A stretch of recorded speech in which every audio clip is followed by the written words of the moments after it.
कि आप सब जानते हैं कि आपका जियोलॉजी का सिलेबस पूरा चैप्टर वाइज कंप्लीट करा दिया गया है और कुछ क्वेश्चन आंसर जो मोस्ट इंपॉर्टेंट है उसे भी करवा दिया गया है, ऑब्जेक्टिव भी और सब्जेक्टिव भी। ठीक है, डेली आज के टाइम में ही, आज है आपका 29 दिसंबर 2023 और आज शाम के अभी के टाइम में यानी कि 7 बजे आपका मॉडल पेपर को भी जारी कर दिया गया है। उसका लिंक, ऐसे हमारा कोई ऑफिशियल वेबसाइट नहीं है, व्हाट्सअप चैनल पे जाइएगा, लिंक डिस्क्रिप्शन में मिल जाएगा, वहाँ पे जाइएगा, वहाँ पे पिन किया हुआ रहेगा और वहाँ पर जाकर आप जियोलॉजी के मॉडल पेपर को डाउनलोड कर सकते हैं। ठीक है, तो आज से जो है हम लोग जियोलॉजी के रिवीजन को करने वाले हैं। फॉर एग्जाम्पल कि बहुत सारे स्टूडेंट्स ऐसे हैं कि जो बाद में आते हैं और बोलते हैं कि सर जियोलॉजी बिल्कुल भी नहीं पढ़े हैं, तो वे क्या करेंगे कि जो अभी वन शॉट जो क्लास चल रहा है लगातार एकदम चलेगा, लंबा लंबा क्लास एकदम पूरा। सबसे पहले तो अभी भी 1 महीने का टाइम है, 1 महीने से ऊपर का टाइम है, आपका 20 फरवरी का जियोलॉजी का एग्जाम है। सबसे पहले जाकर जो रिकॉर्डेड वीडियो है, जो चैप्टर वाइज टॉपिक वाइज एकदम कंप्लीट कराया गया है, उससे आप देख लीजिएगा। तो ई क्लास करने की जरूरत नहीं है, ये क्लास उनके लिए है जो बिल्कुल भी कुछ नहीं पढ़ाई किए हैं, और जो बिल्कुल कुछ भी नहीं पढ़े हैं उनके लिए और भी ईजी वे में वो वाला क्लास किया हुआ है। और रिवीजन करने का सिंपल सा फॉर्मूला, यूट्यूब के ऊपर जाएगा, सेटिंग में जाकर एक आता है 2x स्पीड करने का, वीडियो का स्पीड 2x कर लीजिएगा या तो 1.5 कर लीजिएगा। इतना x करके देखिएगा, x जो होता है स्पीड को दर्शाता है, इतना कर लीजिएगा। उसके बाद हम जो है ना पटर पटर स्पीड में बोलने लगेंगे। ठीक है, उससे आप जल्दी से क्या कर सकते हैं, देख सकते हैं। मतलब 30 मिनट का वीडियो अगर 2x पे देखते हैं तो 15 मिनट का हो जाएगा। इससे आपका टाइम का बचत हो जाएगा बहुत ज़्यादा। रिविजन करने का सिंपल सा ट्रिक है। अब आज का जो क्लास है, ये क्लास दोनों लोग देख सकते हैं। पहले चीज़ कि जो लोग बिल्कुल भी कभी नहीं पढ़े हैं उन लोग भी देख सकता है, और जो पढ़े हैं वो भी देख सकते हैं। क्यों देख सकते हैं? क्योंकि इसका नाम है रिवीजन बैच। ठीक है, तो एकदम शुरू से बेसिक से शुरू करेंगे, जैसे आप पहले पढ़ते आ रहे हैं उसी फॉर्मेट में शुरू से हम लोग का पढ़ाई करना है। तो हमें अभी ऑफलाइन बैच में, एंड साथ साथ इन लोग का भी रिवीजन हो जाएगा, आप लोग का भी रिवीजन होता चलेगा। तो देखिए, सबसे पहले इसे समझिए कि आप लोग जियोलॉजी तो ले लिए हैं, लेकिन यही पता नहीं है कि जियोलॉजी क्या होता है। तो जियोलॉजी क्या होता है इसको पहले समझिए, इस फॉर्मेट को देखिए। सबसे पहले जियोलॉजी समझने से पहले थोड़ा सा बैक चलते हैं, थोड़ा सा बैक। और आप लोग नाम सुने होंगे, कौन सा विषय का जी बताना थोड़ा सा? जियोग्राफी। क्या नाम सुने? जियोग्राफी। जियोग्राफी को हिंदी में क्या बोलते हैं? भूगोल। क्या बोलते हैं? भूगोल। यहाँ तो कोई दिक्कत नहीं है। भूगोल का मतलब, भू का मतलब जमीन होता है और गोल मतलब गोल है। भूगोल ये कहता है कि जमीन है, जो हमारा धरती है, ये गोल है।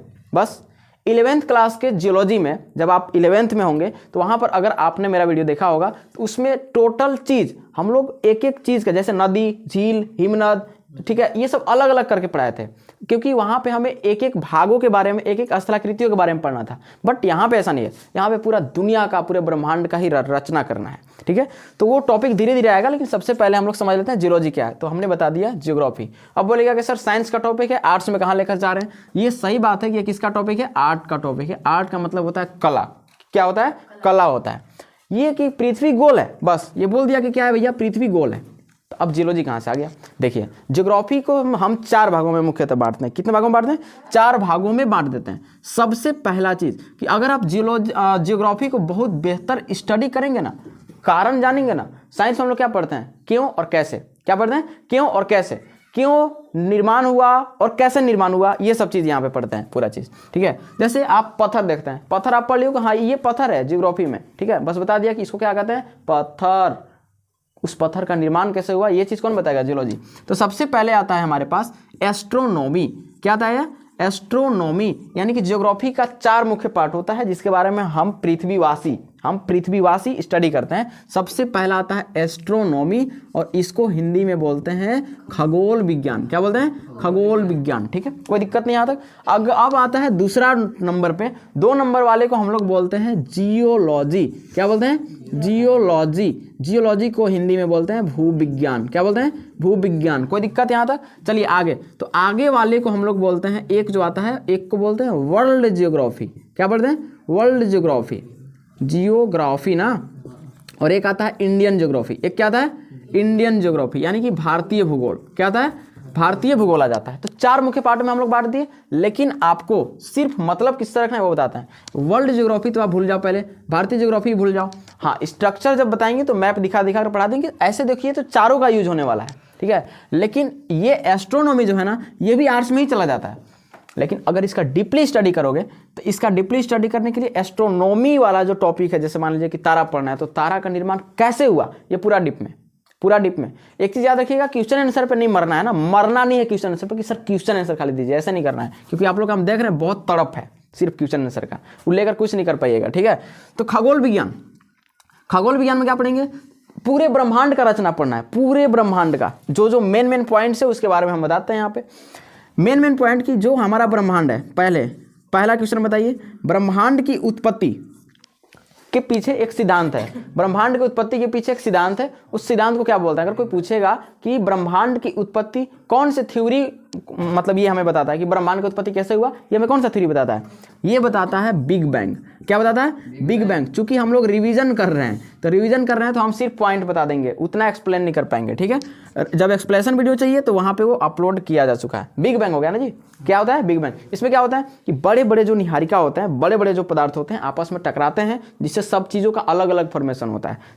ये ऐसे ही हो गया जैसे खंडन नहीं होता है बायोलॉजी में कि एक जीव रहेगा, टूट कर जितना ज़्यादा बनेगा सब अलग अलग बन जाएगा, लेकिन यहाँ पर टूट कर सब अलग अलग बनेगा और सब अलग अलग प्रकार से एक्टिविटी करेगा। इस टाइप से क्या बनता है हमारा ब्रह्मांड। इसमें क्या होते हैं, तारे, क्या क्या पाए जाते हैं, तारों का अगर अवस्था पूछेगा तो क्या पूछे, सारा क्वेश्चन ऑब्जेक्टिव है। देखिए एक चीज़ कि अगर आपको हम ऑब्जेक्टिव क्वेश्चन से लिखवा दें तो लिखवाने से बेटर है कि उस क्वेश्चन को 5 बार पूछ लें और 5 बार यहाँ पे रिवीजन कर दे, तो ये काफ़ी रहेगा। अगर कोई पूछेगा तारों का अवस्था कौन सा होता है, कौन सा अवस्था में होता है तारा कौन सा अवस्था में होता है, ठोस द्रव गैस या प्लाज्मा, किस अवस्था में होगा, प्लाज्मा अवस्था में। किस अवस्था में होता है, प्लाज्मा अवस्था में होता है, ठीक है। अब जो तारों की संख्या बहुत है कि नहीं है, तारों की संख्या बहुत ज़्यादा है। अगर ब्रह्मांड में थोड़ा सा एंट्री करें तो एस्ट्रोनॉमी में थोड़ा सा एंट्री कर रहे हैं, इसके बाद धीरे धीरे आगे बढ़ते हैं हम लोग, ठीक है। चलिए, तो तारों की संख्या में ऐसा बताया जाता है कि हमारे पास एक तारा का बहुत सारा फैमिली होता है। फॉर एग्जाम्पल हमारा सूर्य क्या है, एक प्रकार का तारा है, इसका बहुत सारा फैमिली है, 8 परिवार है। इधर मंगल ग्रह और बृहस्पति के बीच में देख रही हो कितना, क्या बोलते हैं उसको, एस्ट्रॉयड्स हैं, बहुत सारे एस्ट्रॉयड्स हैं, ठीक है। वे एस्ट्रॉयड गिरते हैं तब भी हमारा पृथ्वी का फॉर्मेशन होता है। साथ ही साथ अगर हम सूर्य के बारे में देखें तो सूर्य का जब इतना बड़ा परिवार हो सकता है तो 100 अरब सूर्य जैसे तारे मिलकर, 100 अरब ना जी, कितने, 100 अरब सूर्य जैसे, सूर्य तारा है तो 100 अरब सूर्य जैसे तारे मिलकर क्या बनाते हैं, आकाशगंगा। क्या बनाते हैं, आकाशगंगा। कोई दिक्कत है क्या यहाँ तक, कोई दिक्कत नहीं, आकाशगंगा। अब बताया जाता है कि सर ब्रह्मांड में कितने आकाशगंगा होंगे, इस टाइप के 100 अरब। याद रखो एक सूर्य हमारा पृथ्वी नहीं, एक सूर्य हमारा एक तारा है, ठीक है। उसी प्रकार से उसका अलग अलग पूरा परिवार है। हम लोग कौन से ग्रह पर रहते हैं, पृथ्वी पे रहते हैं। पृथ्वी जब इतना बड़ा है तो समझो ऐसे ऐसे, और ये तो छोटा है पृथ्वी ना, इससे बहुत बड़ा, बहुत बड़े बड़े सब ग्रह हैं। साथ ही साथ सूर्य, समझ में आ गया। अब सूर्य है और वैसे 100 अरब सूर्य मिलकर एक आकाशगंगा बनाया है। कितना आकाशगंगा, एक। तो उसी प्रकार से 100 अरब आकाशगंगा, 100 अरब आकाशगंगा मिलकर पूरे ब्रह्मांड के रचना करते हैं। कोई दिक्कत, ब्रह्मांड को इंग्लिश में क्या बोलते हैं, यूनिवर्स। इसको क्या बोलते हैं, गैलेक्सी। क्या बोलते हैं इसको, गैलेक्सी बोलते हैं। कोई दिक्कत। अब सवाल यह है कि जो हमारा सूर्य है, ऑब्जेक्टिव, जो हमारा सूर्य है, सूर्य किस आकाशगंगा के नाम पे आता है। हमारा सूर्य के जो आकाशगंगा है ना, जो सूर्य आकाशगंगा, इस आकाशगंगा का क्या नाम है, मंदाकिनी। क्या है, मंदाकिनी। कैसा है, मंदाकिनी। इसी को बोलते हैं दुग्ध मेखला। क्या बोलते हैं इसको, दुग्ध मेखला। दुग्ध मेखला, दूध जैसा दिखाई देता है ना, पूरे व्हाइट व्हाइट एकदम दिखाई देगा, तारों का समूह एकदम व्हाइट व्हाइट दिखाई देगा। इसी में हमारा कौन है, सूर्य है, ठीक है। दुग्ध मेखला, अगर सूर्य से संबंधित ऐसा क्वेश्चन आता है तो दुग्ध मेखला और मंदाकिनी को आपको क्या करना है, टिक करना है। दुग्ध मेखला को ही हम लोग क्या बोल देते हैं, मिल्की वे का माने डहर, रास्ता। तो मेखला माने क्या होता है, रास्ता। क्या होता है, रास्ता। और दुग्ध माने क्या होता है, दूध। ऐसे लाइन जैसा रेखीय दिखता है, रक्षक में क्या बोलते हैं उसको, ऐसे लाइन बाय लाइन करके दिखता है। और कुछ आकाशगंगा देखिएगा ना, ऐसे गोल नजर आते हैं ना, कि चारों तरफ घूमते रहते हैं तारे। ऐसा नहीं है हमारा कैसा है, ऐसे सूर्य टाइप का, ऐसे एकदम पूरा लगेगा, ऐसे पूरा किया हुआ है, ठीक है ना। तो ये है दुग्ध मेखला हमारा, और इसी में सूर्य जो है। अब सवाल यहाँ है कि सूर्य भी चक्कर लगाता है। ब्रह्मांड में पहला कॉन्सेप्ट ये भी याद रखना है कि कोई भी चीज स्थिर नहीं है। पूरे ब्रह्मांड में कोई भी चीज स्थिर नहीं है, यहाँ तक कि हम भी स्थिर नहीं है, हमारा मन भी स्थिर नहीं है, कोई भी चीज स्थिर नहीं है।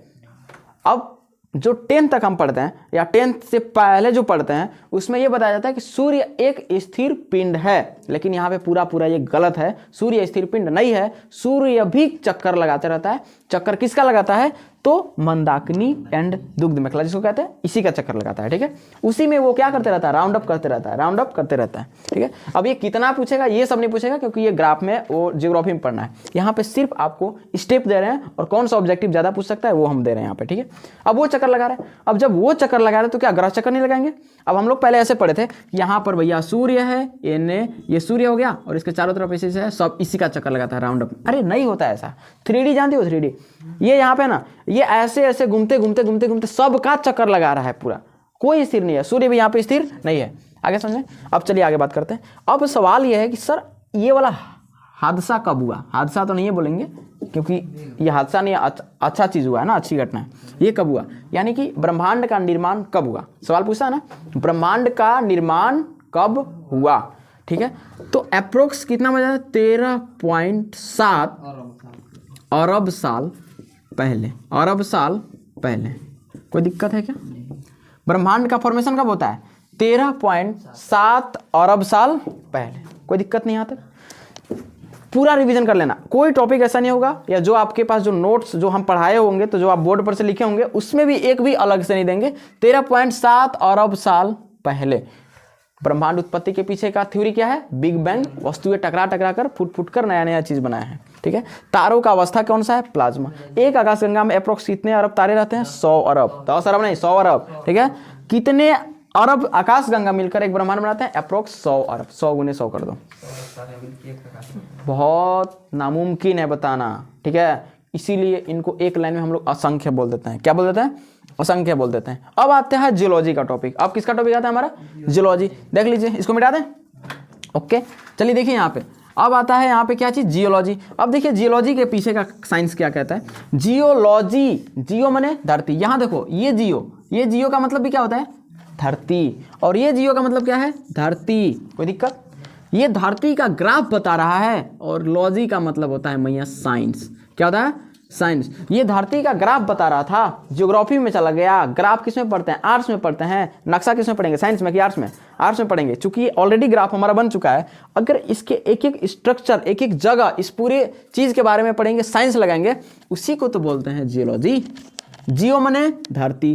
क्या हो गया? धरती। धरती माने पृथ्वी। तो क्या एक लाइन में लिख सकते हैं? क्या पृथ्वी लिख सकते हैं? पृथ्वी। पृथ्वी और विज्ञान माने एक लाइन में क्या हम जियोलॉजी को पृथ्वी विज्ञान बोल सकते हैं? पृथ्वी के बारे में पूरी तरीके से स्टडी कर दिया, क्या हो गया हमारा? पृथ्वी विज्ञान हो गया। अब सवाल यहाँ पे है कि पृथ्वी, तो पृथ्वी के बारे में सिर्फ पढ़ेंगे तब गड़बड़ न है। सिर्फ आप अपने घर के बारे में पढ़ाई करते हैं तब भी दिक्कत है। घर के बारे में पढ़ाई करोगे, दूसरों घर में घर के मतलब दूसरों के घर के बारे में मत जानो तब भी दिक्कत है। दिक्कत है कि नहीं है? हम लोग क्या करते हैं? दूसरों के घर का भी हाल खबर लेते रहते हैं कि उसके घर में क्या चल रहा है। ठीक है, अब देखिए क्या होता है कि जैसे कोई लड़की है, इसका शादी करने का उम्र हो गया है 21 साल प्लस। ठीक है, कोई दिक्कत नहीं, अपने आते हैं कहानी पे।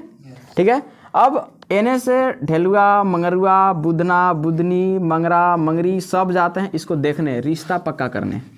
ठीक है, इसके घर, लड़कियां घर जाते हैं। अब जाते हैं तो एक बात बताइए, इसके घर जाते हैं तो बताइए एक बात कि सिर्फ लड़की के बारे में जानते हैं? अगर किसी लड़की का देखा ताकि हो रहा है तो जो रिश्तेदार जो जाते हैं, ठीक है ना, तो क्या लड़की के बारे में सिर्फ जानना पसंद करते हैं हम लोग? नहीं, लड़की के बारे में नहीं जानते हैं। लड़की के बारे में बस कुछ नहीं जानते, बस नाम जानना होता है, और बाप बेटी के नाम जानना होता है, बस, इससे ज़्यादा कुछ नहीं जानता है। जानना क्या होता है? खानदान। क्या जानना है? खानदान। और भाई कैसन है, बहन कैसन है, बाप कैसन है, माई कैसन है, सब जानता है ना। जमीन कितना है, एरिया कितना है, क्या करती है, टोटल चीज़ जानना होता है। यही तो है साइंस। यहाँ पे देखो, इसी को साइंस बोलते हैं। बस लड़की देख लो, ये आर्ट्स हो गया, और लड़की के बारे में जानो पूरा, ये क्या हो गया? पूरा साइंस हो गया। खैर, ये लड़कों पे भी अप्लाई होता है आगे समझे, यहाँ पर सिर्फ लड़कियों पे भी अप्लाई नहीं होता है, सब पे होता है। ठीक है, तो चलिए पृथ्वी विज्ञान में क्या है ना कि पृथ्वी विज्ञान के अंतर्गत हम लोग सबको पढ़ लेते हैं। क्या पढ़ेंगे? सूर्य के बारे में भी पढ़ना पड़ेगा ना। क्या पढ़ना पड़ेगा? सूर्य के बारे में। अभी पृथ्वी में इंटर नहीं किए हैं, पृथ्वी के बारे में इंटर अभी नहीं किया, सूर्य पढ़ो। सूर्य के बारे में आपको पता होगा अब सूर्य के बारे में, क्योंकि पृथ्वी जो है सूर्य का मेंबर है। पृथ्वी का खानदान क्या है? परदादा कौन है? सूर्य है। कौन है? सूर्य। प्रधान कौन है? अरे पृथ्वी ग्रह है ना जी, तो ग्रह है तो इसका कोई प्रधानमंत्री तो होगा ना। प्रधानमंत्री कौन है? सूर्य। बताए हैं पूरे सौरमंडल का प्रधान कौन है? सूर्य। सौरमंडल का होता है बताइए। देखिए सूर्य तारे नहीं, सौरमंडल में तारे नहीं आता है। क्यों नहीं आता है सौरमंडल में तारे नहीं? क्योंकि सूर्य अकेला तारा के अपना परिवार है ना। सौरमंडल, सौर मने सूर्य, मंडल मने परिवार, उससे संबंधित सारी चीजें, ठीक है। सूर्य में क्या क्या है? 8 ग्रह है। कितना ग्रह है जी? 8 ग्रह, याद रहेगा 8 ग्रह। इसके बाद इसके साथ उपग्रह हैं, उल्का पिंड है, क्षुद्र ग्रह हैं, सारी चीज है ना, क्षुद्र ग्रह आ जाएंगे, कोई दिक्कत यहाँ तक नहीं है, ठीक है। कोई भी क्वेश्चन आएगा सब बन जाएगा आपका, ठीक है। और हाँ, अगर एस्ट्रोनॉमी से संबंधित मैक्सिमम चीज आपको पढ़ाया जा चुका है और ऑनलाइन में पढ़ाया जा चुका है। हम मोटा मोटी पॉइंट देंगे क्योंकि हमें जियोलॉजी शुरू करना है, इसलिए थोड़ा सा फिजिकल लिए हैं यहाँ पे कि टॉपिक्स को हम लोग थोड़ा थोड़ा रिविजन करेंगे और फटाफट बढ़ना है हम लोग के आगे। चलिए आगे बढ़ लेते हैं थोड़ा सा। सूर्य का 8 ग्रह, उपग्रह, उल्का पिंड, क्षुद्र ग्रह, इससे ज्यादा कुछ और है हमारे यहाँ? इससे ज्यादा और कुछ है पूरे सूर्य के पास? इससे ज्यादा और कुछ है तो बता दीजिए। छोटे मोटे जो तारे आ जाते हैं सब उल्का पिंड और क्षुद्र ग्रह में चले जाते हैं, ठीक है। टोटल चीज इतना मिलकर क्या बनाया है? सौरमंडल। क्या बनाया टोटल? ये सभी को हम लोग क्या बोल देंगे एक लाइन में? सौरमंडल। क्या बोल सकते हैं? सौरमंडल। बिल्कुल, लिखना नहीं है किसी को, लिखना नहीं है, बस कंसंट्रेट होकर आप लोग के ऑनलाइन में भी देखना है और आप लोग को भी सिर्फ देखना है, समझ में आ जाएगा, ठीक है।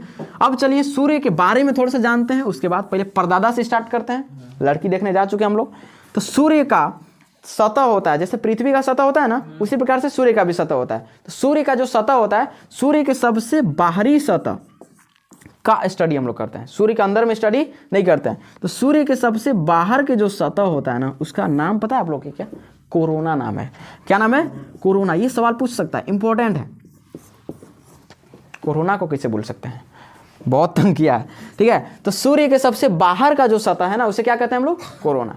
और सरफेस ऐसे देखिए ना, तो सूर्य के जो केंद्र होता है, ठीक है, तो उस केंद्र का टेम्परेचर अप्रोक्स 12,000 डिग्री सेल्सियस होता है।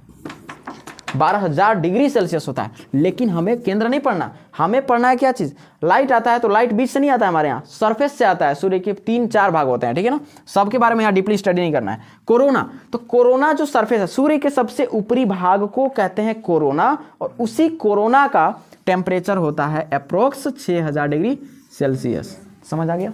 कोई दिक्कत नहीं। आगे बात करते हैं। अब जो सूर्य का मेंबर है, 8 मेंबर है। कितने मेंबर हैं जी? 8 मेंबर हैं, ठीक। थोड़ा सा और डीप में चलते हैं, जितना आगे जाया जा सकता है उतना आगे चलते हैं। 8 ग्रह में अगर जाएंगे, पहले सूर्य के बारे में और जान लेते हैं। सूर्य को क्या कहते हैं? प्रधान कहते हैं। किसका प्रधान? ब्रह्मांड के, सौरमंडल का। सौरमंडल, अरे सौरमंडल इसका परिवार है तो मुखिया जी सूर्य न रहेगा, ठीक है, कोई दिक्कत नहीं। हाइड्रोजन का अवस्था क्या है जी? प्लाज्मा। अभी जस्ट बताया था कौन सा अवस्था है? प्लाज्मा अवस्था। साथ ही साथ एक और चीज आता है कि सूर्य का अवस्था हो गया। अब आता है कि सूर्य में कौन कौन से गैस हैं। आपको ये बहुत जरूरी है, क्योंकि आपको बताया था कि पूरे ब्रह्मांड में टोटल ये जितने बताया था ना अभी, पूरे ब्रह्मांड में कौन से गैसों की अधिकता है ज्यादातर? हाइड्रोजन। क्या जी? Hydrogen, H2। H बोलेंगे, H2 अभी नहीं बोलना है। H2 तो पूरा पूरक हो गया अपने आप में ना। H2, H का परमाणु संख्या होता है 1। कितना होता है? 1। तो आपको पता है प्रथम उपकोष में 2 इलेक्ट्रॉन भरता है, तो H2 अणु होना चाहिए इसका। कितना होना चाहिए? H2। तो पूरे दुनिया में, पूरे ब्रह्मांड में जितना संसार है, टोटल मिलाकर 75% सिर्फ हाइड्रोजन है। ये है पूरे ब्रह्मांड में कौन सा गैस है? हाइड्रोजन। अब हाइड्रोजन सिर्फ H के रूप में है। कौन से रूप में है? H के रूप में। H2 के रूप में नहीं है। H2 हो जाएगा तब तो आसानी से पूरक हो गया, अस्थायी हो गया अपने आप में। सिर्फ H के रूप में है। एक इलेक्ट्रॉन क्या वो लेगा किसी से, या एक इलेक्ट्रॉन देगा किसी को? ऐसे नहीं करेगा, या तो एक कोई उसे देगा या तो एक किसी से लेगा। ऐसे भी देखो ना, यहाँ पे H+ होता है ना, ठीक। अब क्लोरीन पे माइनस होता है, इसका लास्ट में संयोजी इलेक्ट्रॉन कितना होता है? 2 8 7 होता है, और इसका सिर्फ 1 होता है। दोनों को मिलना है। ये कहेगा कि हमरो एक घट रहा है, ये कहेगा हमरो एक निकल रहा है। अगर कोई इसको दे देता है तो ये अपने आप में H2 बन लेगा, और नहीं होगा तो जाकर सट जाएगा, तो दोनों को एक शादी करा दिया जाएगा। क्या बन जाएगा? HCl, एसिड बन गया। तो ऐसे ही होता है पूरे ब्रह्मांड में। हाइड्रोजन जो है कितना %? 75। याद रखना, पूरे ब्रह्मांड में हाइड्रोजन कितना %? 75, ठीक। अब जो हाइड्रोजन है, तो ये हाइड्रोजन सिर्फ H रूप में है। H रूप में है तो क्या रिएक्शन करेगा आगे? क्या बनने के लिए? अस्थाई होने के लिए। तो जब अस्थाई हो जाएगा, 2 इलेक्ट्रॉन हो जाएगा। कितना इलेक्ट्रॉन हो जाएगा? 2 इलेक्ट्रॉन हो जाएगा। तो 2 इलेक्ट्रॉन जब हुआ, तो 2 इलेक्ट्रॉन आपको पता होगा, अभी फिलहाल पढ़ाया हुआ है कि 2 इलेक्ट्रॉन, जितना इलेक्ट्रॉन होता है किसी परमाणु में, उतना ही उसका प्रोटॉन भी होता है। जितना इलेक्ट्रॉन उतना ही प्रोटॉन, और जितने प्रोटॉन उतना ही, उसी को तो परमाणु संख्या बोलते हैं ना जी। परमाणु संख्या कोई क्या बोलते हैं, जेड बोलते थे। कोई दिक्कत यहाँ तक नहीं? पापा कॉल किए तो यहीं लेके आ जाइए, का लेके आइए, आप लोग लेके आइए, ठीक है ठीक। तो उड़ीसा चालक करेंगे आपको, कैसे करेंगे, कौन जाएगा? जाने के लिए बोल रहे हैं कि जाना ही है। आओ आओ आओ आओ, दिक्कत ही है ना, तनी बनी दूर है, 2 दिन लग जाएगा हमको एने वाने करते हैं।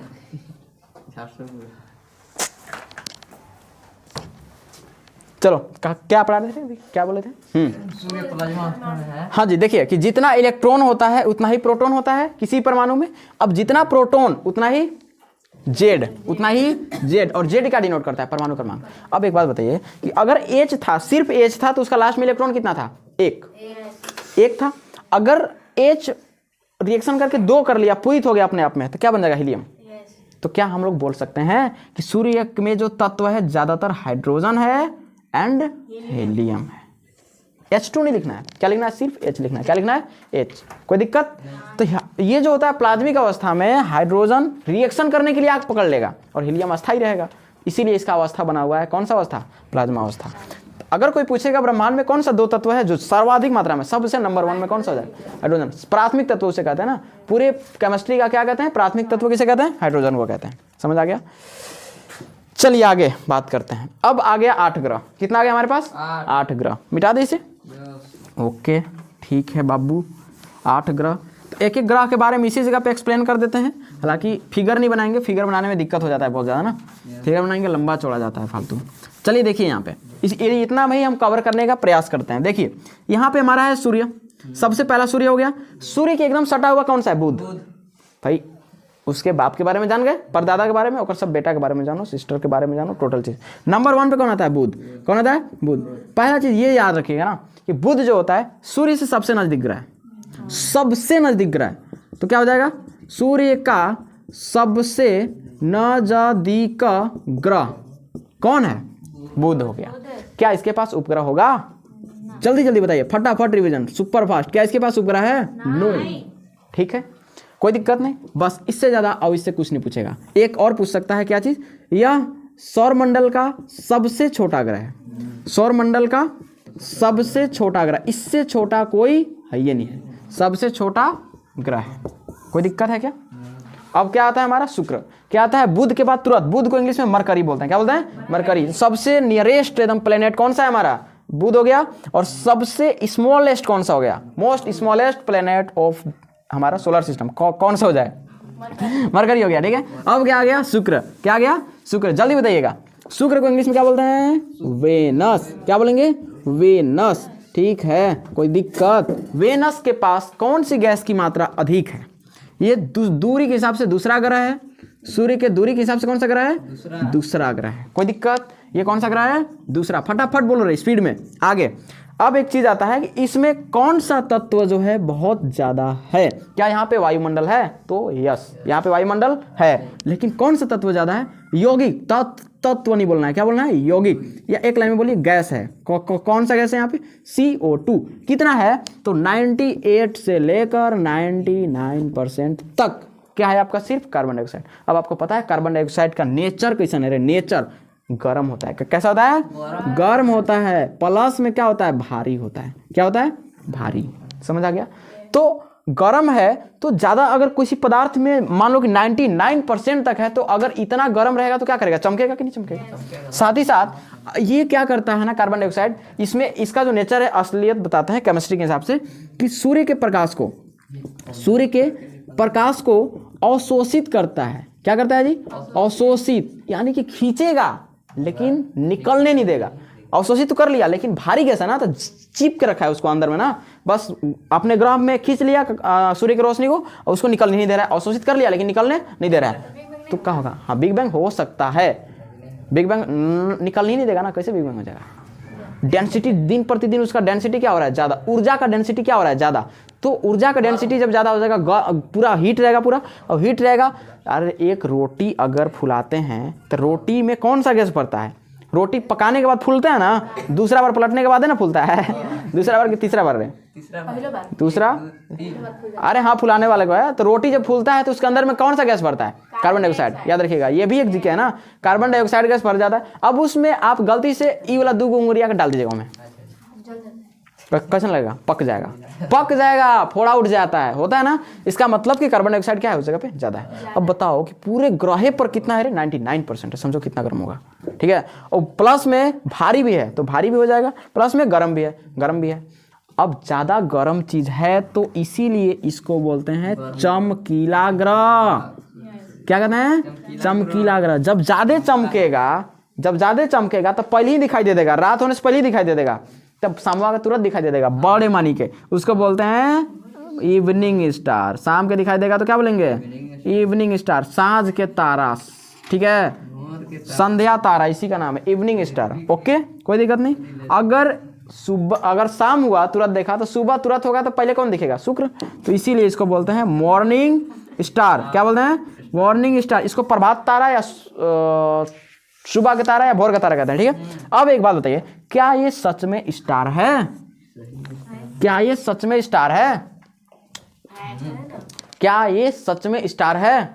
नहीं है, ये स्टार नहीं है। इसका अपना प्रकाश नहीं है, ये अपना प्रकाश नहीं है। ग्रह किसे कहते हैं? जिसका अपना प्रकाश ना हो और सूर्य के परिक्रमा करता हो, उसे क्या कहते हैं? ग्रह कहते हैं। तारा किसे कहते हैं? उसका अपना ऊर्जा रहेगा खुद का, उसे क्या कहेंगे? शुक्र कहेंगे। शुक्र नहीं रे, तारा कहते हैं उसे, ठीक है, कोई दिक्कत। तो यहाँ पे स्टार है, यहाँ पे स्टार है, तो स्टार ये नहीं है, ये इसको स्टार का दर्जा इसलिए दिया गया क्योंकि ये चमकता है, ठीक है, चमकता है तो लाइट यहाँ भी करेगा थोड़ा थोड़ा, आगे समझ में? ये है इसका फंडा। लेकिन असलियत में ये हमारा ये नहीं है। तो वहाँ पे ऊर्जा कहाँ से आ गया? सूर्य का ऊर्जा आ गया, क्योंकि 2 नंबर पे है ना, तो सूर्य का ऊर्जा ज़्यादा है।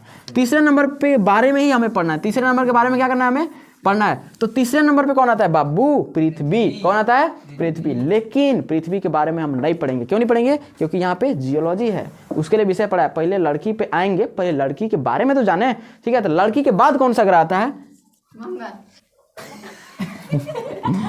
मंगल। मंगल को इंग्लिश में क्या बोलते हैं? मार्स। क्या बोलते हैं? मार्स बोलते हैं, MARS, मार्स। क्या हो गया? मार्स। मार्स में अभी भी ऐसा बताया जाता है कि जिस टाइप से पृथ्वी पर वातावरण बना है ना, इसी टाइप के वहाँ पर भी बनेगा, क्योंकि पृथ्वी पर जो स्ट्रक्चर है निहारिका से बना है। पृथ्वी में अभी हम इंटर नहीं किए हैं, लेकिन पृथ्वी का जो है ये निहारिका से बना हुआ है। तो भैया निहारिका से जब बना है ना, तो वहाँ पर अभी भी निहारिका है, यानी कि वहाँ पे क्या पाया जाता है? धूलकण। क्या वहाँ पे? धूलकण की उपस्थिति है, धूलकण की उपस्थिति है, वहाँ पे धूलकण की उपस्थिति है। अब धूलकण की उपस्थिति है ना, तो वह धूलकण किस कलर का है? लाल। किस कलर के हैं? लाल। क्या वहाँ पे हवा है? हवा है? नो, हवा वहाँ पे नहीं है। तो लाल ग्रह इसे कहते हैं। क्या कहते हैं इसको? लाल ग्रह कह देते हैं, ठीक है। अगर हवा आ गया ना, हवा आ गया तो वहाँ पे पानी पक्का बन जाएगा, जल। लेकिन वहाँ पे अभी ऐसा कुछ स्ट्रक्चर नहीं है, ठीक है। यहाँ पे एक पर्वत है, बहुत इंपॉर्टेंट है। यहाँ पे एक पर्वत भी है, पर्वत है यहाँ पे। ज्यादा चमक गया ना? अब अच्छा दिख रहा है? अरे लिखल का दिख रहा है, हमारा नहीं दिखना चाहिए। अच्छा दिख रहा है ना? चलो वेरी गुड, ठीक है, चलिए आगे बढ़ जाते हैं। दिख रहा है सर जी, फिल्टर मारेंगे, कोई दिक्कत? ठीक है सर जी, दिख रहा है। उतनी कैसे दिख रहा है सर जी? अब सही है लड़की, गड़बड़ करा देगी तू, इतना मुश्किल से पढ़ा रहे हैं, ठीक है। तो लाल ग्रह हो गया ना। अब देखिए इसकी खासियत क्या है? बर्बादी। इस पे क्या होता है? अभी फिगर 1 बनाएंगे, उसके बाद समझ में आ जाएगा। इस पे क्या होता है कि इस पे एक पर्वत है। क्या है? पर्वत है। और इस पे एक पर्वत है जो हिमालय से अप्रोक्स 3 गुना बड़ा है। हिमालय के जो माउंट एवरेस्ट है ना, ये माउंट एवरेस्ट का ऊंचाई कितना है? पूछता एग्जाम में, पूछा ऑलरेडी है, 8850 मीटर। अब इसमें गौर देखना है, यहाँ पे हमारा क्या है? Mount Everest. माउंट एवरेस्ट का कितना है? The height of mount Everest क्या है? 8850 मीटर। लेकिन कभी कभी ऑप्शन में देता है 48। कितना देगा? आपको बिल्कुल 48 पर टिक करना है, लेकिन 50 दे दिया तो 50 पर टिक करना है। क्यों? क्योंकि अभी उसमें इंक्रीज हो गया है 2 मीटर, ठीक है। तो कितना हो गया? 8850 मीटर हो गया। अब बताओ, इसके 3 गुना है वो जो यहाँ पे है ना। यहाँ पे एक पर्वत है, यहाँ पे उस पर्वत का नाम है, अच्छा पर्वत क्या होता है? पहाड़ क्या होता है? बताइए जल्दी से। 1000 मीटर से मैं अधिक ऊंचाई वाला को पर्वत और 1000 मीटर से कम को पहाड़। हाँ, 1000 मीटर जो ऊंचाई होता है उससे ऊपर गया तो उसको क्या बोलेंगे? पर्वत, और नीचे आ गया तो क्या बोलेंगे? पहाड़। ठीक है, तो ये 8800 है, 1000 तो प्लस ना है, तो क्या बोलेंगे? हिमालय पर्वत। हिमालय पहाड़ कोई बोलेगा तो मूर्ख है, हिमालय पर्वत बोलते हैं। क्या बोलते हैं इसको? हिमालय पर्वत। ठीक है, हाँ, कुछ भागों को पहाड़ बोलना पड़ता है क्योंकि वो ऐसा है। हम पिटा जाएगी बता रहे हैं, शांति से रोनी। ठीक है, तो इसको बोलते हैं निक्स ओलंपिया। क्या है उसका नाम? निक्स ओलंपिया। याद रखिएगा, मंगल ग्रह पे जो पर्वत है उस पर्वत का क्या नाम है रे? निक्स ओलंपिया। नी आधा क। ठीक है, निक्स ओलंपिया, ओलंपिक, ओलंपिया ना। इस पर्वत की ऊंचाई पता है कितना है? अप्रोक्स 27,000 किलो नहीं मीटर, 27,000 मीटर अप्रोक्स। तो 27,000 मीटर अप्रोक्स में है, अप्रोक्स में ना। चलिए बताइए, 27,000 जब अप्रोक्स है तो इसे किलोमीटर में कन्वर्ट करो, कितना हो जाता है? 27 किलोमीटर बाई 1000 करो तो कितना हो जाएगा? 27 किलोमीटर उसका क्या है? ऊंचाई है। समझ रहे हो? इतना ऊंचा, खतरनाक। बस इस मंगल ग्रह से इससे अलग एक भी क्वेश्चन नहीं पूछेगा। कोई दिक्कत है क्या? मंगल ग्रह को कौन सा ग्रह कहते हैं? लाल ग्रह। लाल ग्रह जैसे ही आएगा क्या टिक करना है? मंगल। ठीक है, उसमें पर्वत है, कौन सा पर्वत है? निक्स ओलंपिया। उस निक्स ओलंपिया की ऊंचाई लगभग कितना है? मतलब 25 पार है। 25 क्या है? पार है। तो लगभग 27,000 मीटर है उसका। ठीक है, 27 किलोमीटर हो गया। ठीक है, और इसका कितना होगा? 9 किलोमीटर में सिर्फ 150 मीटर कम है हमारे माउंट एवरेस्ट की। ठीक है, और इससे ऊंची चोटी पूरे पृथ्वी पर कोई नहीं है। तो माउंट एवरेस्ट है ना, इससे पहले मतलब इसके बाद कोई दूसरा इस पृथ्वी पर कोई भी पर्वत अभी तक नहीं है। हो गया इतना कंप्लीट। आगे बढ़ जाएं। चलिए ठीक, अब थोड़ा सा ना एक बनाते हैं स्ट्रक्चर, थोड़ा सा बताते हैं, एक चीज़ बताते हैं। यहाँ पे देखिए, थोड़ा सा ना एक फिगर बनाते हैं। उस फिगर का नाम है, यहाँ पे है सूर्य। क्या यहाँ पे जी?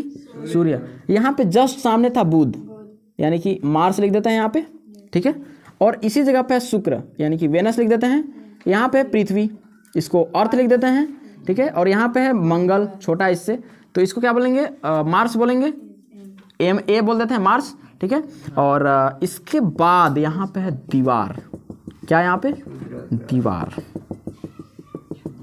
ठीक है, ये बहुत बड़ा दीवार है, एक जगह नहीं, ये पूरे कक्ष में देखेंगे ना, गोला में, पूरे गोला में। हम इतना ही नहीं सिर्फ दिखा रहे हैं। और इसी जगह पे बड़ा सा बृहस्पति, आगे क्या है? यूरेनस, नेपच्यून, प्लूटो, बौना छोटका।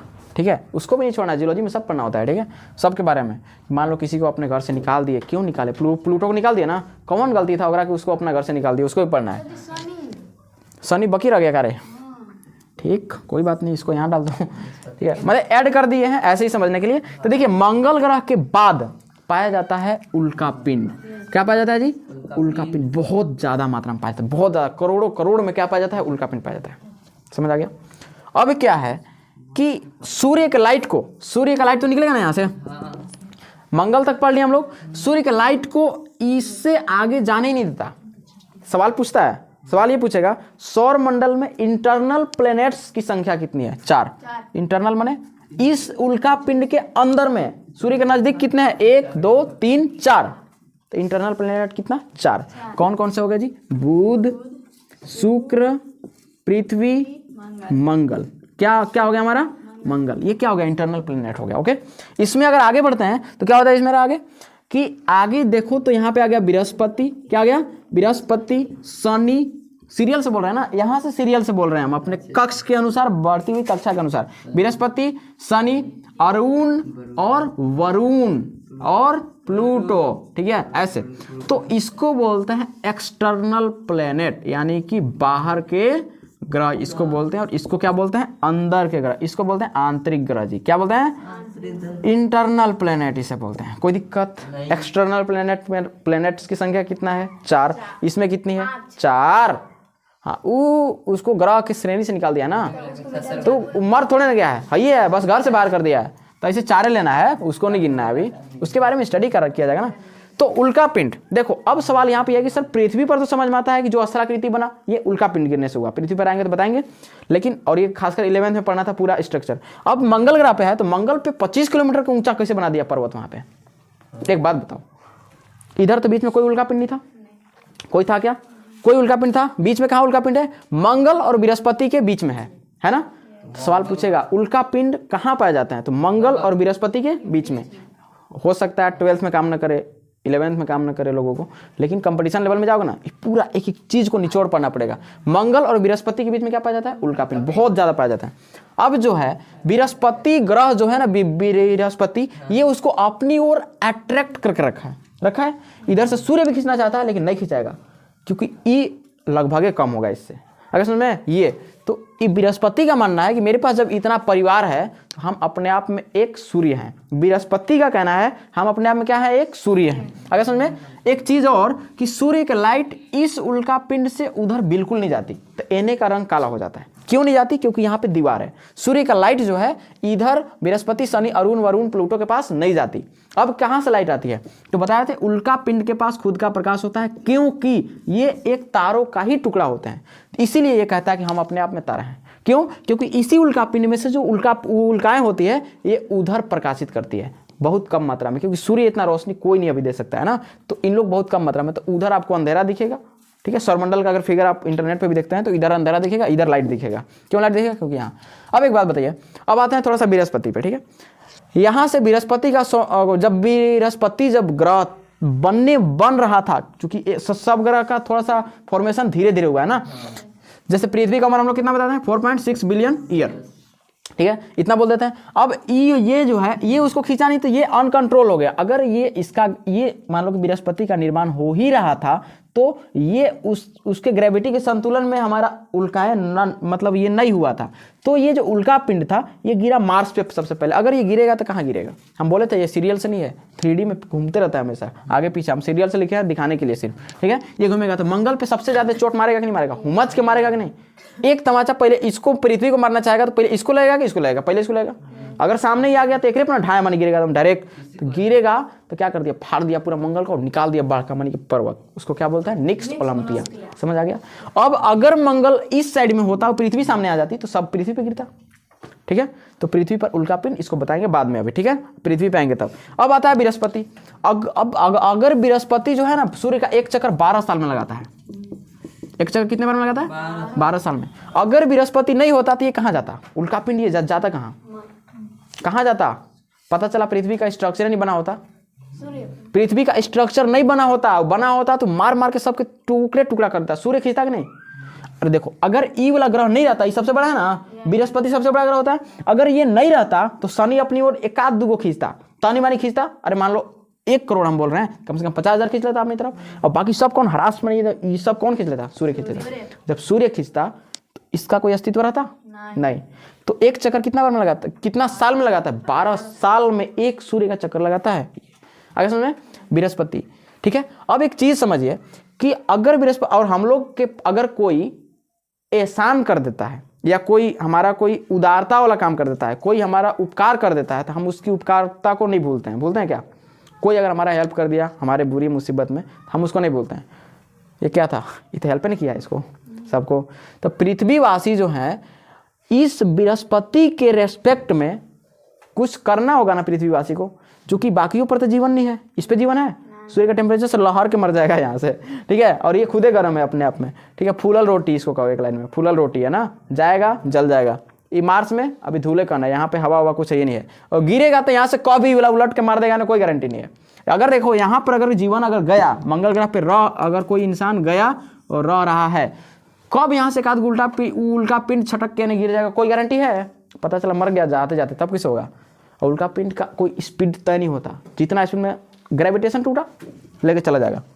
ग्रेविटेशन टूटना इतना आसान भी नहीं होता है। ठीक है, वो खींच कर रखता है अपनी ओर। तो पृथ्वी को बहुत ज़्यादा बर्बादी हो सकती है। इसीलिए देख रहे हो कितना एकदम सिस्टमेटिक तरीके से बैठा वाला है। ये अगर कोई उधर से आएगा तो पहले बृहस्पति से तो बचो, खींच के अपनी चिपका लेगा। अगर कोई बाहर से कोई चीज़ अटैक करने आया हमारे सौरमंडल पे, पहले बृहस्पति पे चलेगा। अगर पृथ्वी पे आने का उसका टारगेट क्या है? कोई दूसरा चीज़ है, और हमारे कहाँ आना चाहता है? पृथ्वी पे आना चाहता है। बहुत ज़्यादा उसको बचना पड़ेगा। उधर से आया, बृहस्पति का दिया, कहाँ रे? उन्हें आगे कहाँ? यहाँ देखो कितना बड़ा है, अपनी ग्रेविटी में खींच लेगा। साथ ही साथ ये दीवार पहले पार कर पाएगा? वो पहले दीवार पार करना पड़ेगा। दीवार पार करो, उसके बाद मार्स से टकराओ। अगर मार्स में मान लो छटका होगा, अलगे होगा, पृथ्वी में आओ। अगर इसका कांटेक्ट टूटा तो पहले ये अपना और खींच लेगा, सूर्य खींचेगा नहीं, खींच के अपनी में समाहित कर लेगा। साथ ही साथ अगर पृथ्वी के पास आया तो पृथ्वी के पास क्या है? वायुमंडल का विशाल परत है। और जैसे जैसे ऊपर बढ़ेगा टेम्परेचर में गिरावट आता है। अब कोई भी चीज़ आएगा उसको इतना घसीट देगा कि पृथ्वी से साफ कर देगा। आज भी उल्कापिंड गिरता है, एक दिन में हजारों उल्कापिंड कहाँ गिरते हैं? पृथ्वी पे आज भी गिरते हैं, टूट टूट कर आज भी गिरते हैं। लेकिन क्या होता है, हमारे एटमॉस्फेयर में हुए घर्षण के द्वारा और वायुमंडल में क्या हो जाते हैं, सब घिसकर खत्म हो जाते हैं। तो अभी भी हमारा पृथ्वी का द्रव्यमान बढ़ रहा है। क्या हो रहा है? बढ़ रहा है। अब पृथ्वी में आते हैं ना, उसके बाद बताते हैं। तो इसके रेस्पेक्ट में हम लोग क्या करते हैं, तो आप लोग नाम सुने होंगे कुंभ का मेला। हर 12 साल के बाद लगता है। लगता है क्या? कुंभ का मेला लगता है क्या? कुंभ का मेला लगता है ना। तो सवाल ये पूछेगा नहीं रे, कंपटीशन में ये सब पूछ देता है। बहुत उच्च लेवल से आज आप लोग को पढ़ा रहे हैं, क्योंकि इसमें स्टूडेंट कुछ ऐसे हैं ना जो माइनिंग इंस्पेक्टर का तैयारी करते हैं। माइनिंग इंस्पेक्टर मैंने, माइनिंग का मतलब खनन होता है, इंस्पेक्टर मैंने उसमें काम करने वाला, ठीक है, ऐसा कुछ। तो वहाँ के अधिकारी बनेंगे। तो इसमें देखो कि अगर ऐसा कुछ क्वेश्चन देगा, कुंभ के मेला कौन से ग्रह के उपलक्ष्य में मनाया जाता है, तो कौन सा ग्रह आएगा? बृहस्पति। 12 साल में सिर्फ एक बार, 12 साल में सिर्फ एक बार। तो किसी का एहसान नहीं, मेला लगा दिए। 12 साल भयानक मेला लगता है। सबसे बड़ा मेला का नाम क्या है? कुंभ का मेला। 12 साल में एक बार लगता है। एक जगह पर नहीं, भारत की कई एक जगह पर लगता है, खासकर भारत में लगता है, बाकी जगह पे नहीं। अब भारत इतना सांस्कृतिक देश कोई नहीं है। भारत में संस्कृति का पालन अगर होता है तो बहुत धूमधाम से होता है, ठीक है। चलिए, अब ये जो है ना, ये कोई इससे बच ही नहीं सकता है। मान लो कि कैसे कोई पृथ्वी पर अटैक कर लेगा। पृथ्वी बहुत सेफ है हमारा। क्या? पृथ्वी बहुत ज़्यादा सेफ है। इधर से सूर्य, अगर एने से कोई अटैक करेगा, सूर्य अभी तो 3D ना है, सब जगह होता है अलग अलग तरीकों में। चलिए, कुंभ का मेला हो गया। अब शनि है, शनि में वलय होते हैं। क्या होते हैं? वलय, ठीक है। इस टाइप से इसमें घूमते रहते हैं शनि में, ऐसे वलय, और ये इसमें घूमतेगा और ये वलय इसके घूमते रहते हैं। यहाँ पे आता है अरुण, यहाँ पे वरुण और यहाँ पे प्लूटो। प्लूटो को ग्रह से निकालने का रीजन कब है? प्लूटो को इसलिए निकाला गया क्योंकि बाकी जो थे ना अपने कक्षा में सूर्य के चक्कर लगा रहे थे। ये कह रहा है कि हम तो भैया छोटे मानिए, छोटे मानिए। स्ट्रक्चर क्या था उसका? छोटा। कह रहा है कि हम कहाँ जाएंगे सूर्य के चक्कर लगाने? ये 12 साल में खुद लगा रहा है, हम कहाँ जाएंगे? जब ये 12 तो एक नहीं 24 साल में लगा रहा होगा, 25 साल में, हम कहाँ जाएंगे रे? अगर पता चला कोई उन्हें दूसरा तारा होगा, वो बोला हमको खींच के ले जाएगा, तो हम क्या करेंगे? ये क्या करता था? ये एक चक्कर लगाता था, ऐसा नहीं था, चक्कर लगाता था, लेकिन एक टाइम बाद जाकर नेपच्यून सट जाता था, ठीक है। तो जब वैज्ञानिकों ने रिसर्च किया तो पाया कि भैया एक न एक दिन तो बिग बैंग करेगा, बिग बैंग करेगा ना, टकराएगा तो विस्फोट तो ही करेगा, टकराएगा तो इसका अस्तित्व खत्म हो सकता है। इसलिए, और जो ग्रह होता है, प्लैनेट्स कहलाने का जो कंडीशन है वो ये है कि कक्षा में चक्कर लगाना है। आप चक्कर नहीं लगाते हैं तब तो दिक्कत है। ऐसा समझ में? चक्कर नहीं लगाते हैं तब तो दिक्कत है, तो आपको श्रेणी से निकाल देगा। लेकिन श्रेणी से निकाल दिया इसका मतलब ये नहीं कि सौरमंडल में नहीं है, वो है, सौरमंडल का ही वो परिवार है ना, लेकिन क्षुद्र ग्रह में जाएगा। क्षुद्र माने क्या होता है? अछूत, छुथेर। क्या होता है? छुथेर। अब देखो, इसको छुथेर बोल दिया, तू भैया ग्रह नहीं है, तू दूसरा कोई है हमारा, ठीक है ना, ऐसे इसको निकाल दिया बाहर। तो प्लूटो कहाँ चल गया? बाहर। लेकिन ग्रह के सिर्फ लिस्ट से सिर्फ हम लोग पढ़ते हैं, उसको क्या पता है कि हमारा कोई बाहर निकाल दिया है? पता है? एकरा पता है कि हमारा खुशी में कोई यहाँ कुंभ का मेला लगा रहा है? कोई पता है इसको? नहीं, कोई पता नहीं है। कोई इसको, इन लोग के थोड़े ना पता है, यहाँ पे कोई लोग थोड़े ना रहता है कि पता है कि हम ऐसे करते थे, इस लक्षण के साथ हमको निकाल दिया। भैया जो करना है करो ना, क्या दिक्कत है, ठीक है। कोई किसी को कुछ पता नहीं है। क्या पृथ्वी को पता है कि यहाँ पे लोग रहता है? नहीं, पृथ्वी कोई है थोड़े। पृथ्वी क्या है? पिंड है। क्या? एक वस्तु है। अब आते हैं हम लोग कहाँ पे? अपने दुल्हन के पास, ठीक है, जहाँ पे गए थे। हाँ जी, पूछिए, आप क्वेश्चन पूछिए। क्या रहता है? मंगल पे सिलिकॉन? हाँ जी, क्योंकि सिलिका ऑक्साइड क्या होता है? बालू। SiO2, SiO2, धूलकण ज़्यादातर कहाँ पाए जाएंगे आपको? मंगल ग्रह पे, ठीक है, धूलकण। इतना हो गया ना? पृथ्वी पे इंटर करें कल कि आज ही इंटर कर देना है। बस थोड़ा सा स्ट्रक्चर बताते हैं, बस इससे ज़्यादा नहीं बताएंगे।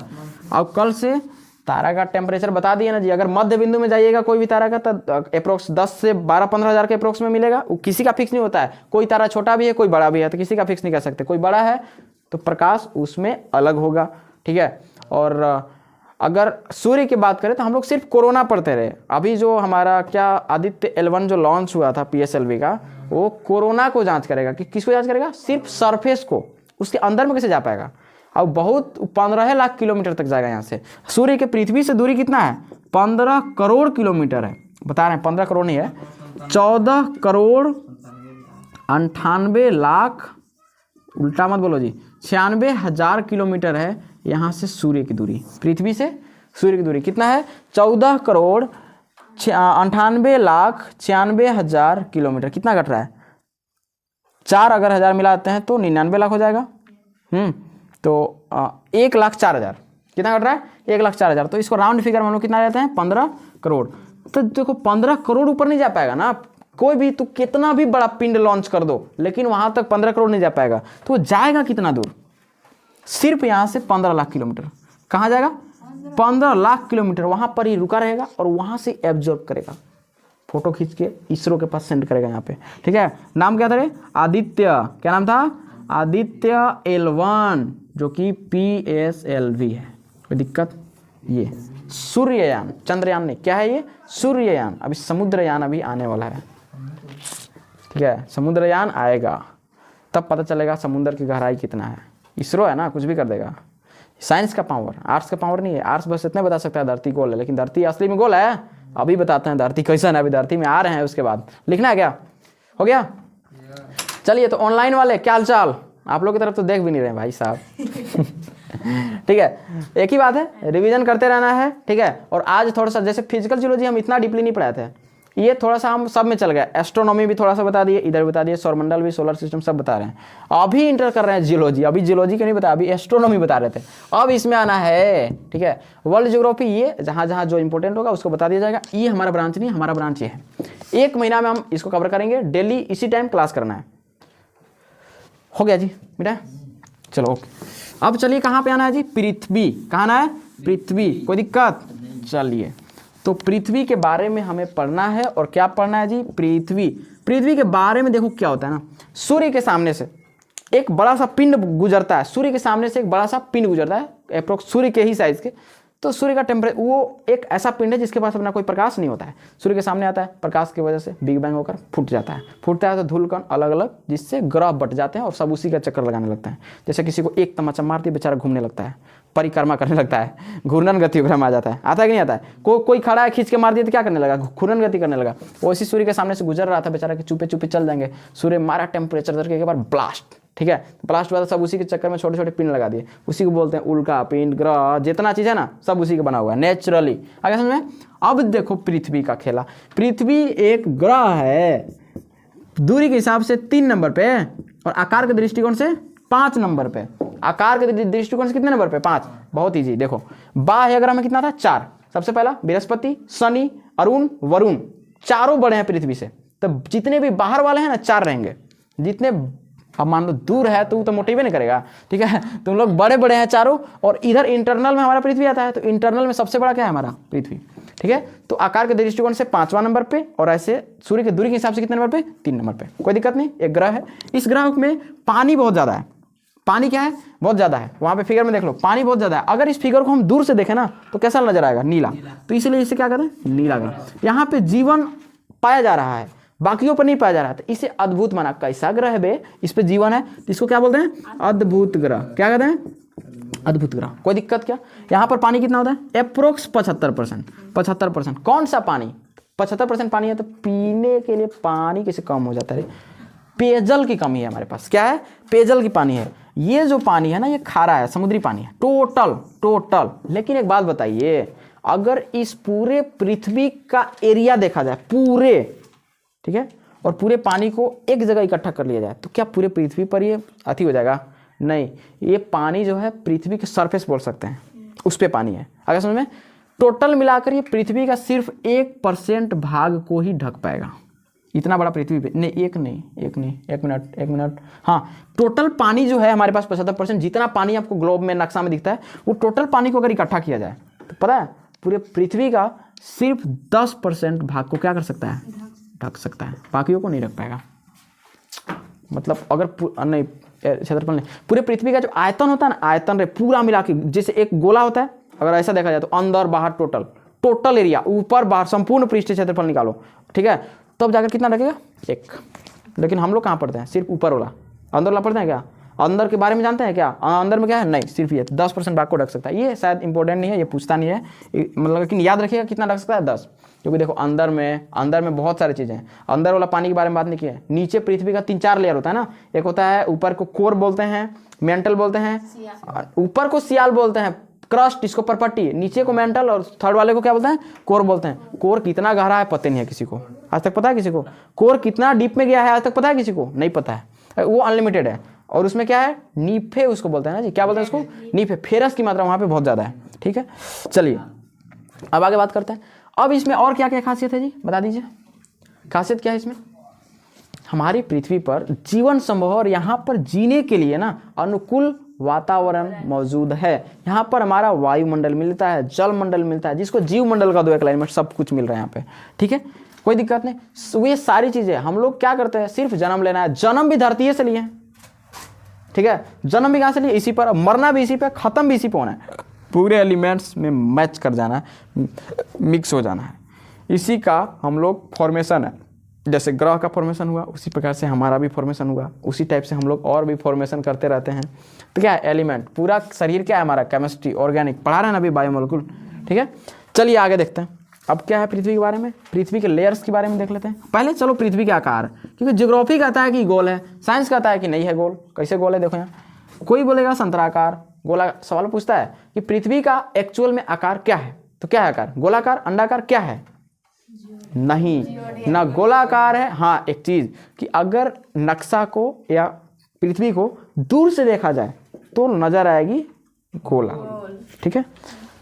तो भूगोल गलत नहीं कह रहा है, वो कह रहा है कि हम अगर दूर से देखे थे ना तो ग्राफ हमको गोल दिखा था। तो यहाँ पे भूगोल भी गलत नहीं है, किसी को गलत नहीं कहना है ना। पृथ्वी का आकार, पृथ्वी का आकार बाहर से यदि देखा जाए तो बाहर से पता है क्या है, गोल है।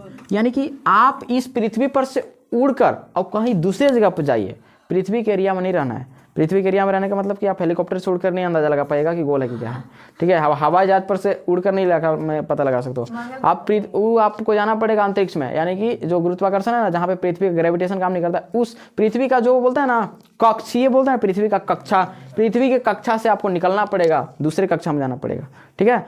तो उस वहाँ से जाकर देखो तो क्या नजर आता है, गोल, ठीक है।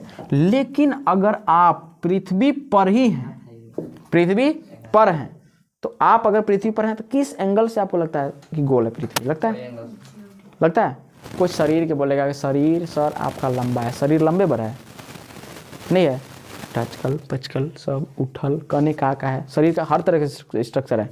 तो कोई बोल दिया कि पृथ्वी गोल है, तो क्या पृथ्वी रियल में गोल है क्या? नहीं, इसका आकार अनियमित है। कैसा है इसका आकार? अनियमित है।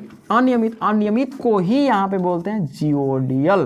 क्या बोलते हैं? जियोडियल। एक लाइन में इसका अर्थ ये भी दे सकता है जियोड। क्या दे सकता है जी? जियोड। तो अगर कोई पूछेगा the shape of the earth क्या होता है? जियोड। क्या होता है? जियोड। सवाल पूछता है, मोस्ट भी आई है। ओके चलिए अब आते हैं थोड़ा सा पृथ्वी के लेयर्स पे। किस पे आ जाते हैं? पृथ्वी के लेयर्स पे, ठीक है। चलो आते हैं पृथ्वी के लेयर्स पे। क्या होगा अगर इसके लेयर में चले जाए तो? देखिए आप लोग के सुखलदरी घुमाए थे, वहाँ पे बताए थे कुछ चीज़। तू कहाँ था रे? तू था वहाँ, तू था वहाँ पे, जिसको पढ़ाए थे उन लोग था तो, ठीक है, तू फोन में देखा था। चलिए इसको बोलते हैं परपट्टी। क्या बोलते हैं इसको? इंग्लिश में क्रस्ट इसको बोलते हैं। क्या बोलते हैं? क्रस्ट, ठीक है। इसको बोल दिए क्रस्ट। और क्रस्ट ज़्यादा अंदर नहीं होता है, क्रस्ट ज़्यादा अंदर नहीं होता है, क्रस्ट ज़्यादा अंदर नहीं है। इसी में इसमें जो तत्व होता है उसमें होता है सिलिकॉन और एल्युमिनियम। तो इसको पढ़ के देखो तो दूर से सियाल पढ़ा रहेगा। इसमें कौन कौन सा एलिमेंट ज़्यादा मिलेंगे? सिलिकॉन और एल्युमिनियम। सिलिकॉन किसमें? बालू वालू में। एल्युमिनियम माने उभयधारी ऑक्साइड होता है, सब में वो मिलेगा, ठीक है। चलिए सियाल, तो इस परत को हम लोग क्या बोलते हैं? सियाल। क्या बोलते हैं? सियाल। पूछता है क्वेश्चन। अगला आता है हमारे पास मेंटल। क्या आता है जी? मेंटल। मेंटल का 2 भाग होता है ना जी, एक ऊपरी मेंटल और एक निचली मेंटल। ऊपरी मेंटल में ही पाया जाता है आपका, देखो बताते हैं, मान लो ये भाग है हमारा, तो इसको बोलेंगे क्या चीज? ऊपरी मेंटल। क्या बोलेंगे इसको? ऊपरी मेंटल। मेंटल को हिंदी में एक्चुअली ऊपरी प्रवार इसको बोलते हैं ना। क्या बोलते हैं? प्रवार। और इसे इंग्लिश में बोलेंगे अपर। क्या बोलेंगे? Upper mantle. अपर मेंटल, ठीक है। इसमें आपका पाया जाएगा मैग्मा। क्या पाया जाता है? Magma and lava. मैग्मा और लावा। एक लाइन में अभी हम कर दे रहे हैं क्लियर कि आपका क्या मिल रहा है? मैग्मा मिल रहा है सिर्फ, ठीक है। आगे चलिए बात करते हैं यहाँ पे। अब आता है वो निचली मेंटल, निचली प्रवार। तो इसको क्या बोलेंगे? लोअर। क्या बोलेंगे? लोअर मेंटल बोल देंगे, ठीक है, कोई दिक्कत नहीं। अब इसमें क्या मिलेगा? इससे धीरे धीरे अब कठोरता आने लगेगी और नीचे वाले को बोलते हैं नीफे। क्या बोलते हैं? नीफे। इसका हिंदी में भी बोलते हैं नीफे, लेकिन इसका एक अलग नाम है इस लेयर का, कोर। क्या नाम है इसका? कोर। और इसको बोलते हैं हिंदी में क्रोड। क्या कहते हैं? क्रोड। और इसको बोलते हैं प्रवार हिंदी में, और इंग्लिश में क्या बोलते हैं? मेंटल। समझ में आ गया? पृथ्वी का कितना लेयर होता है? ऊपर में क्रस्ट, नीचे मेंटल, उसके नीचे कोर, ऊपर में परपट्टी, प्रवार और क्रोड। परपट्टी, प्रवार, क्रोड, नीफे। आ गया। अच्छा, इसका नीफे नाम क्यों है सबसे नीचे वाले को? क्योंकि वहाँ पे निकेल फेरस है वहाँ पे, ठीक है। इसका नाम क्या है? सीमा। क्या नाम है? सीमा। ऐसे ना, सीमा लिखने से पहले लिख दो ना, ऐसे होता है सीमा। तो देखते रहे, सीमा जैसा दिख रहा है का? नहीं दिख रहा है। SIMG, तो क्या जी को ए जैसन बना सकते हैं? स्टाइल में लिखेंगे तो नहीं बन जाएगा ए जैसन जी, ठीक है। तो इसको एक लाइन में क्या बोल दिया कि पढ़ने में सुटेबल रहेगा सीमा। सीमा क्या है? सीमा में सिलिकॉन और मैग्नीशियम की क्या है? उपलब्धता है, बहुत ज़्यादा है वहाँ पे। तो सिलिकॉन और मैग्नीशियम है, तो इसको क्या बोलते हैं? सीमा में बोलते हैं, ठीक है। सवाल पूछेगा, सीमा पृथ्वी के किस स्तर को बोला जाता है? तो प्रवार को, यानी कि मेंटल को, ठीक है। और CR किसे बोलते हैं? प्रॉपर्टी को। नीफे किसे बोलते हैं? क्रोड को। कोई दिक्कत है? ठीक है, आगे बढ़ते हैं। हो गया ना फाइनल। अब एंटर करना है हमें। देखो, अब एक्चुअली हम लोग ये देखते हैं कि जियोडियल में क्या है, कि हम लोग जियोलॉजी में क्या पढ़ते हैं? पृथ्वी के स्ट्रक्चर के बारे में पढ़ते हैं। स्ट्रक्चर के बारे में टोटल स्ट्रक्चरल जियोलॉजी जो था आप 11th में पढ़ चुके हैं, नहीं पढ़े रहे? उसमें था नदी, जलप्रपात। अब देखो जो वाटरफॉल पढ़ाए थे, सुन रहे, ये जो परपट्टी है, परपट्टी के लगभग 100, 200, 300, 400 फीट के अंदर में क्या आपको मिलते हैं? जल स्तर। क्या मिलता है यहाँ पे? जल स्तर। ऊपरी भूपरपट्टी से आप सिर्फ 100 फीट, 200 फीट अगर कहाँ जाते हैं अंदर, तब आपको क्या मिलना शुरू हो जाता है? जल स्तर। क्या मिलना शुरू हो जाता है? जल स्तर। तो जहाँ हम लोग गए थे सुखलदरी वाटरफॉल, ये ऊपर का भाग था जहाँ पे हम लोग का स्कॉर्पियो खड़ा था, उसको बोलते हैं परपट्टी। क्या बोलते हैं इसको? परपट्टी। लेकिन देखी थी अंदर कितना जाना पड़ रहा था? अंदर में गए तो हम लोग कहाँ चले गए? जल स्तर में। कहाँ पे चले गए? जल स्तर में। तो वो कैसे बोल सकते हैं उसका स्ट्रक्चर? एस्ट्रॉयड गिरा, उसको अलग स्ट्रक्चर कर दिया, जल स्तरवा जाएगा कहाँ? तो जल स्तरवा प्रवाहित होने लगा, उसको खुला जगह मिल गया, ठीक है। और आपको बताया था जलप्रपात किससे बनता है? जब कोई नदी अचानक से 90 डिग्री हो जाती है। खड़ा नहीं, जब कोई नदी अचानक से 90 डिग्री नीचे की ओर गिरने लगती है, ठीक है। 90 डिग्री अचानक से, अब 90 डिग्री नहीं हो सकता है, कम ज़्यादा भी हो सकता है, ठीक है ना। तो उसी को तो बोलते हैं बाबू जलप्रपात। क्या बोलते हैं इसको? जलप्रपात, यानी कि इंग्लिश में वाटरफॉल बोलते हैं, ठीक है। वाटर मैंने पानी, फॉल मैंने गिरना, ठीक है। पानी गिरना, झरना, इसी को बोलते हैं। अब कितना लोग इसको झील खाता है? झील नहीं है, झील दूसरा होता है, बड़ा तालाब को झील कहते हैं क्लाइंट में, ठीक है। ऐसे तो हम लोग कहाँ गए थे उस समय? जल स्तर में। कहाँ पे गए थे? जल स्तर में। क्या वहाँ पे वायुमंडलीय दाब ज़्यादा कि कम? वायुमंडलीय दाब ज़्यादा कि कम? क्या होगा? ज़्यादा कि कम? अच्छा, हम यहाँ पे पृथ्वी पे हैं, ठीक है। यहाँ पे वायुमंडलीय दाब ज़्यादा होगा कि हेलीकॉप्टर से ऊपर उड़ेंगे तब ज़्यादा होगा? ऊपर ज़्यादा कि नीचे कम? जल्दी बोलो, जल्दी बोलो। नीचे ज़्यादा, ऊपर कम। चिप्स के पैकेट से समझिए, चिप्स के पैकेट में खाली जगह देता है, नीचे रखने के बाद चिप्स के पैकेट में खाली जगह रहता है, उसको नीचे लेकर जाओ और ही खाली हो जाएगा। नाइट्रोजन गैस भरता है ना चिप्स के पैकेट में, खाली जगह छोड़ देता है। खाली जगह को क्या कर देता है? छोड़ देता है। जैसे जैसे आप ऊपर की ओर बढ़ते हैं तो एटॉमिक दाब, जो आपका नीचे जो प्रेशर हवा लग रहा था ना, वो प्रेशर हवा लगना बंद हो जाएगा। ऊपर में जाने के बाद आपको कम हवा लगेगा, ठीक है।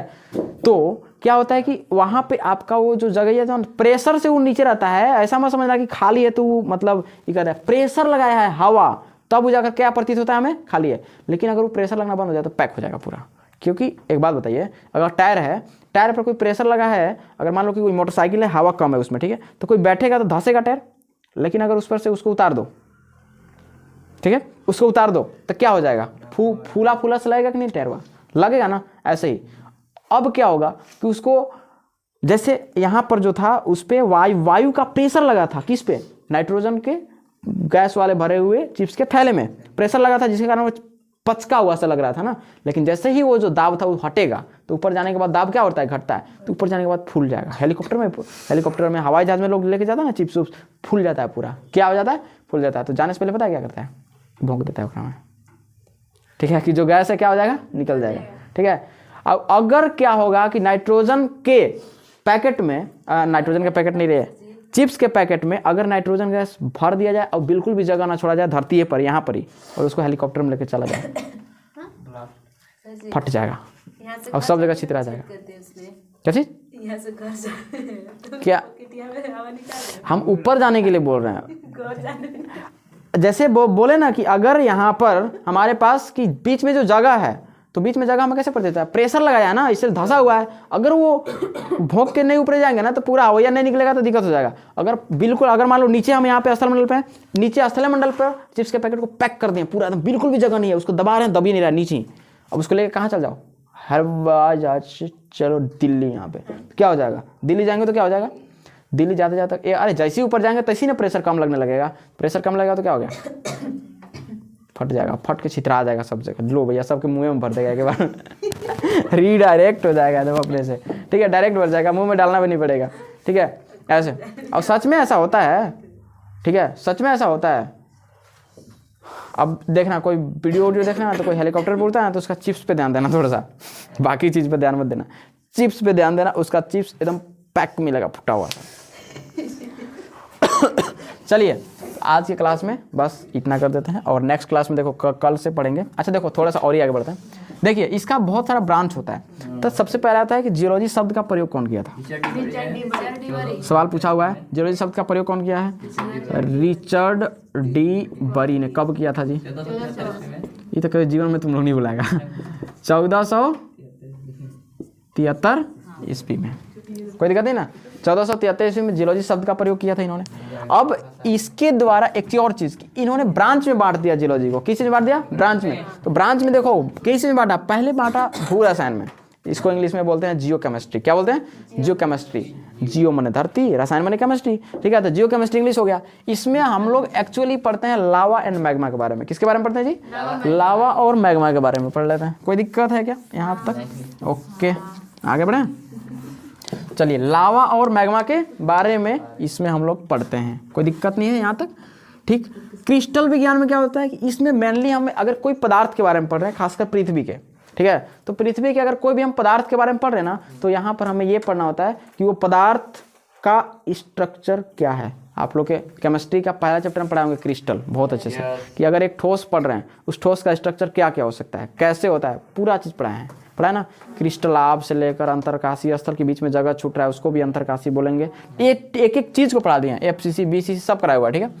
खनिज विज्ञान, टोटल खनिज, धरती है तो खनिज तो मिलेगा ना, इसके बारे में डीपली स्टडी इसी चैप्टर में करना है यहाँ पर, ठीक है। सेल विज्ञान, पेट्रोलॉजी, इसको भी करना ही है। खनिज विज्ञान क्या बोलते हैं, मिनरोलॉजी, इसको क्या बोलते हैं, क्रिस्टलोग्राफी या क्रिस्टलोलॉजी बोलते हैं, क्रिस्टोलॉजी, ठीक है। संरचनात्मक भूविज्ञान यहाँ पे नहीं पढ़ना है, क्यों, क्योंकि यहाँ पे नदी झील नहीं करना है। नदी झील हम लोग 11th में कर चुके हैं ऑलरेडी, ठीक है। तो 11th वाले वीडियो जो नहीं देखे होंगे उनको तनी में नहीं समझ में आएगा, एक आध नहीं आएगा। अस्तर सेल विज्ञान में, स्ट्रेटिग्राफी में ये तो पढ़ना पड़ेगा ना, स्ट्रेटिग्राफी। इसके साथ स्ट्रेटिग्राफी का सिंपल से एग्जाम्पल आप लोग के दिए थे वहाँ पे, था ना, लेयर बाय लेयर चट्टान दिखाया था शुक्लदारी वाले वीडियो में। जीवाश्म विज्ञान, पैलियोंटोलॉजी, इसके बारे में पढ़ना ही है।